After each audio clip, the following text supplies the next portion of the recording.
Hello बच्चों, आज हम प्रश्न संग्रह 20 पढ़ेंगे। और बच्चों, यह घटक 3 जो है कोण तथा कोणों की जोड़ियां, इनमें हमने कई प्रकार के कोणों की जोड़ियों के बारे में पढ़ा। अब हम अगली जोड़ी शीर्षाभिमुख कोण के बारे में पढ़ेंगे। इसके पहले हमने संलग्न कोण, पूरक कोण, समपूरक कोण, रेखीय कोण और विपरीत किरणों के बारे में पढ़ा। आज हम पढ़ेंगे शीर्षाभिमुख कोण। ठीक है बच्चों, तो शीर्षाभिमुख कोण को पढ़ने से पहले हमें विपरीत किरण किसे कहते हैं ये जान लेना है, क्योंकि शीर्षाभिमुख कोण की परिभाषा विपरीत किरण की जो परिभाषा है उसके ऊपर बनती है।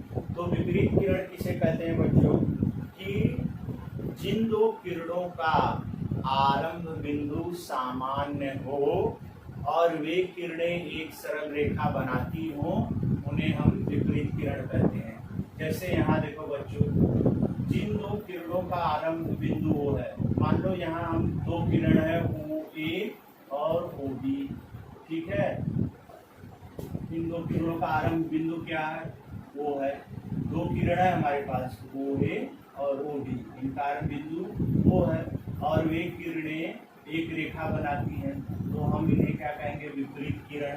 माने किरण OA और किरण OB एक दूसरे की विपरीत किरण है।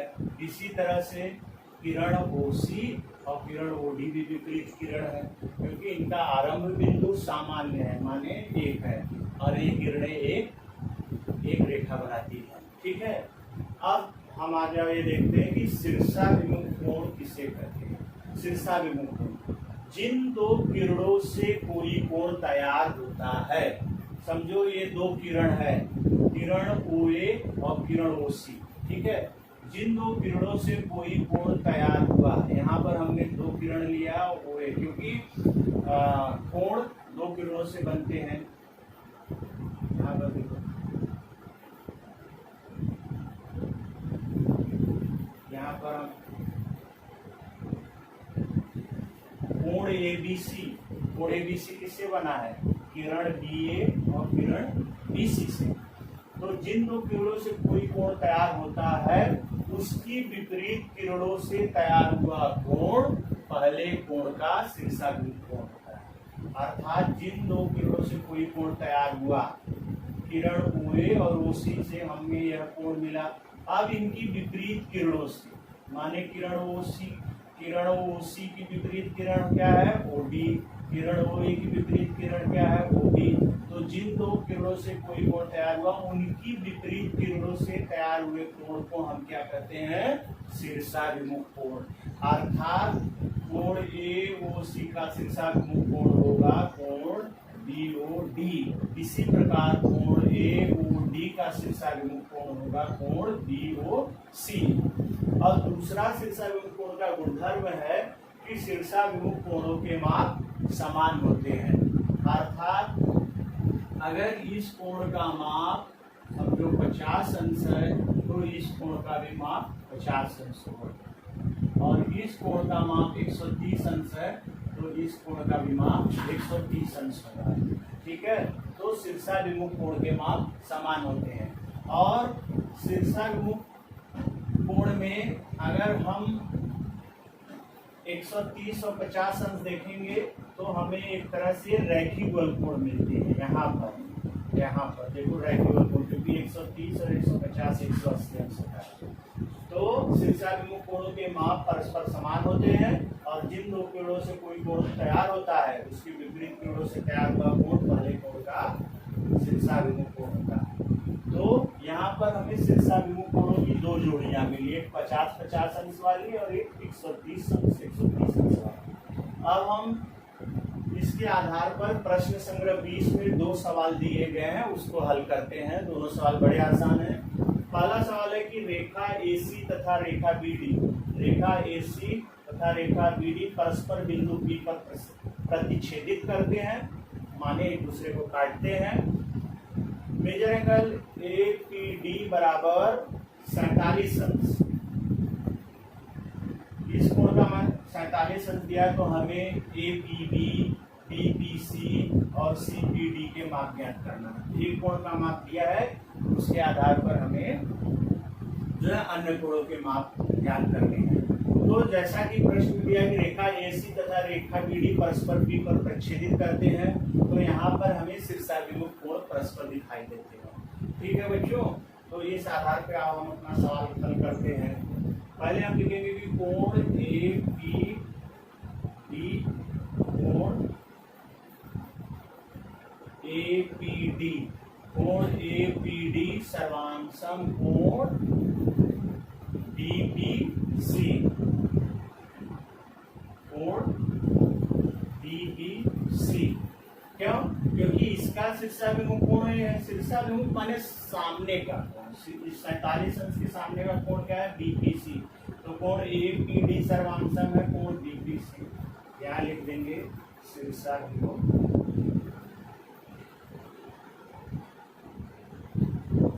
ठीक है बच्चों, और एपीडी का माप यहाँ क्या दिया है? 47 अंश। ये 47 दिया है और दोनों सर्वांशम है माने बराबर है, तो इसका माप 47 अंश है, तो इसका भी माप 47 अंश हो जाएगा। तो हम लिख देंगे इसलिए मेजर एंगल बीपीसी बराबर 47। ये आ गया बच्चों। अब हमें इस बीपीसी का माप आ गया, अब हमें एपीडी का माप ज्ञात करना है। तो यहाँ देखो, एपीडी का माप ज्ञात करते समय हम देखते हैं कि कोण एपीडी और एपीबी, कोण एपीडी और एपीबी ये परस्पर रैखिक विकल कोण बन रहे हैं, और रैखिक विकल कोणों के मापों का योगफल 180 अंश होता है। तो यहाँ हम लिखेंगे measure angle APD plus measure angle APD बराबर 180 अंश, ब्रैकेट में लिख देंगे रैखिक युगल कोण। ठीक है बच्चों, तो एपीडी का माप कितना दिया है? 47 अंश दिया ही है, तो एपीडी की जगह 47 लिख देंगे, प्लस ये हमें ज्ञात करना है एपीडी बराबर 180 अंश, इसलिए मेजर एंगल एपीडी बराबर 180 माइनस 47। ये घटा देंगे तो कितना आ जाएगा? 10 में 7 गया 3, 7 में 4 गया 3, 133। इसलिए मेजर एंगल एपीडी बराबर 133 अंश। अब देखो बच्चों, ये 133 अंश आ गया और ये हमारा 47 अंश है।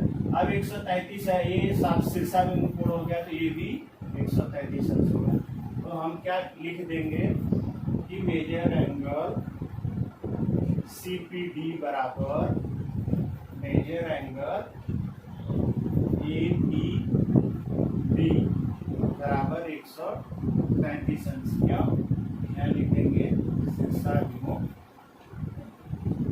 ठीक है बच्चों, ये हो गया शीर्षाभिमुख। ठीक है, तो हमारा सीपीडी कितना आ गया? 133 है। ठीक है, इसी प्रकार ये दूसरा सवाल सेम है बच्चों, खाली यहाँ 47 अंश की जगह x अंश दे दिया, बाकी देखोगे सब कुछ सेम है। तो दूसरा सवाल क्या कहता है कि रेखा PQ तथा SR परस्पर बिंदु F पर छेदित करते हैं और कोण PMR बराबर x है, तो शेष कोणों का माप ज्ञात करो। तो देखो बच्चों, यह x है, तो इसका शीर्षाभिमुख कोण यह होगा, यह भी x अंश होगा, और ये दोनों रैखिक विकल कोण है, तो इनके दोनों का मापों का योगफल कितना होगा? 180 अंश। तो जब यह x है तो यह क्या हो जाएगा? 180 माइनस x, और ये भी 180 माइनस x।